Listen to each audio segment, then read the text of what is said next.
जिस मनोहर बजट का इंतजार पूरा प्रदेश कर रहा था, वो सीएम ने शुक्रवार को विधानसभा में पेश किया। कोरोना काल के दौरान मनोहर सरकार का ये पहला बजट है। इस बार का बजट 1,55,645 करोड़ का है, यानी पिछले साल की तुलना में 13% अधिक बजट पेश किया गया है। बजट में मनोहर सरकार ने कृषि क्षेत्र का विशेष ध्यान रखा है। बजट में किसानों के लिए क्या खास है, इस रिपोर्ट के जरिए आपको दिखाते हैं। सीएम मनोहर लाल ने बतौर वित्त मंत्री गठबंधन सरकार का बजट टैब के जरिए पेश किया। मुख्यमंत्री मनोहर लाल ने 12:04 पर गणपति वंदना से बजट भाषण शुरू किया।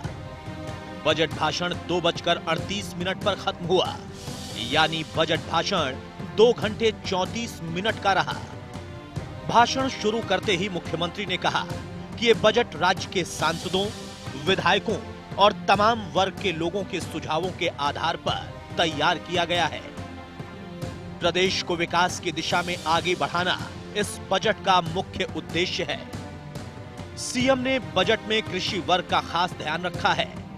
बजट पेश करते हुए सीएम ने साफ शब्दों में कहा कि किसानों की आय दोगुनी करने के लिए सरकार प्रतिबद्ध है। मेहनत और परिश्रम से हरियाणा को देश का खाद्यान्न भंडार बनाया है। स्वास्थ्य, कृषि और बुनियादी ढांचे की पहचान उन प्रमुख प्राथमिकता वाले क्षेत्रों के रूप में की है जिन पर हमें रिकवरी और पुनरुत्थान के लिए ध्यान केंद्रित करने की आवश्यकता है। अप्रत्याशित सार्वजनिक स्वास्थ्य संकट के इस समय में स्वास्थ्य क्षेत्र पर ध्यान देना सर्वोपरि है। कृषि हमारी अर्थव्यवस्था की नींव है और हमारी आत्मनिर्भरता का मुख्य आधार है। हरियाणा के आर्थिक विकास का मार्ग प्रशस्त करने के लिए किसानों को सहायता जारी रखने की आवश्यकता है। यह बजट किसानों की आय बढ़ाने, फसल विविधीकरण तथा जल संरक्षण के माध्यम से कृषि के लिए हमारे हस्तक्षेपों और योजनाओं पर बल देने का प्रयास है। इन पहलों को महत्वपूर्ण बुनियादी ढांचा उपलब्ध करवाकर ही पोषित किया जा सकता है, फिर चाहे वह स्वास्थ्य नेटवर्क का विस्तार हो, टीकाकरण की पहुंच बढ़ाना हो, परीक्षण प्रयोगशालाओं की स्थापना और इसी तरह के अन्य कार्य हों, खेत पर ही संस्करण की अवसंरचना विकसित करना हो, या फिर फसल विविधीकरण को बढ़ावा देने के लिए सिंचाई, विशेषकर सूक्ष्म सिंचाई सुविधाओं का विस्तार हो, रेल और सड़क अवसंरचना लॉजिस्टिक्स प्रदान करने के लिए महत्वपूर्ण है, जो अर्थव्यवस्था की रिकवरी और पुनरुद्धार को सुनिश्चित कर सकती है। राज्य की अर्थव्यवस्था में मांग को बढ़ाने के लिए इंफ्रास्ट्रक्चर पर विशेष निवेश करना बेहद जरूरी है। सीएम ने किसानों के लिए बजट में कई खास प्रावधान किए हैं, जिसमें हर खेत स्वस्थ खेत विशेष अभियान चलाया जाएगा। फसल चयन की सुविधा पर बल दिया जाएगा।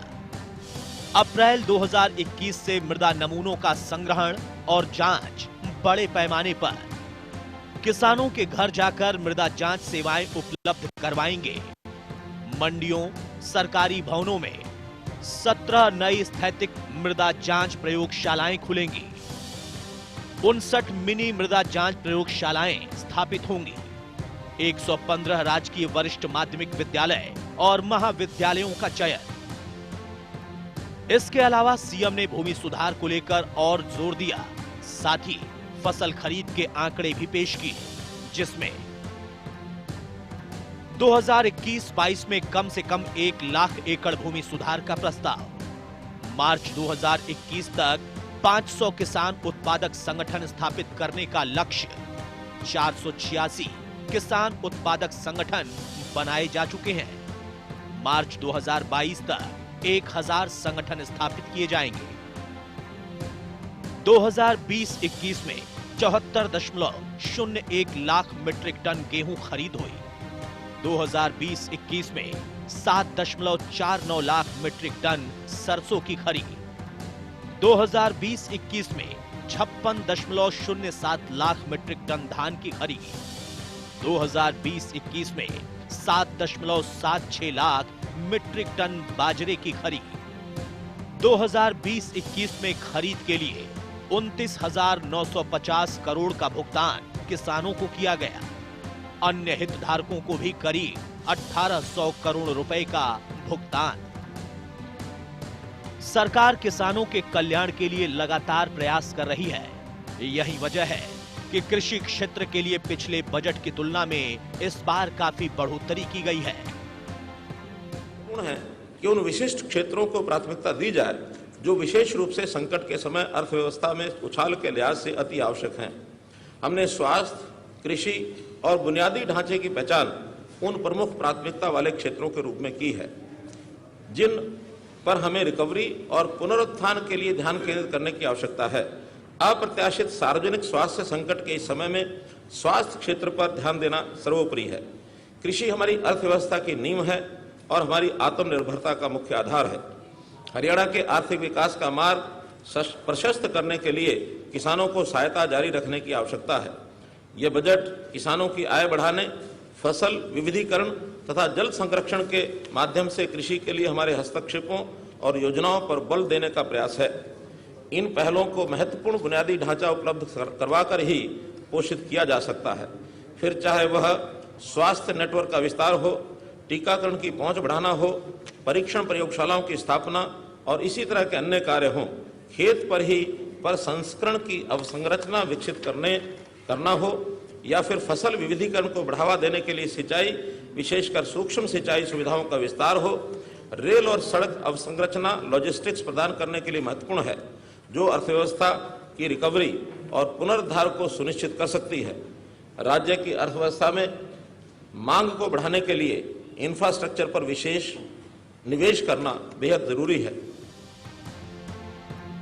आंकड़ों के मुताबिक कृषि एवं किसान कल्याण के लिए 2021-22 में कुल 6,110 करोड़ रुपए प्रस्तावित, पिछले बजट से 20.9% अधिक। कृषि एवं किसान कल्याण के लिए 2,998 करोड़ रुपए, पशुपालन एवं डेयरी के लिए 1,225 करोड़ रुपए, बागवानी के लिए 489 करोड़ रुपए। जाहिर है किसान आंदोलन के बीच सीएम ने कृषि क्षेत्र के लिए तोहफे का पिटारा तो खोल दिया है। किसानों के आमदनी बढ़ाने के लिए कई योजनाओं को शुरू किया गया है, तो कई योजनाओं का विस्तार हो रहा है। अब देखना यह है कि किसान बजट के प्रावधान से कितने संतुष्ट हो पाते हैं। चंडीगढ़ से विपिन परमार के साथ दीपक शर्मा, इंडिया न्यूज, हरियाणा।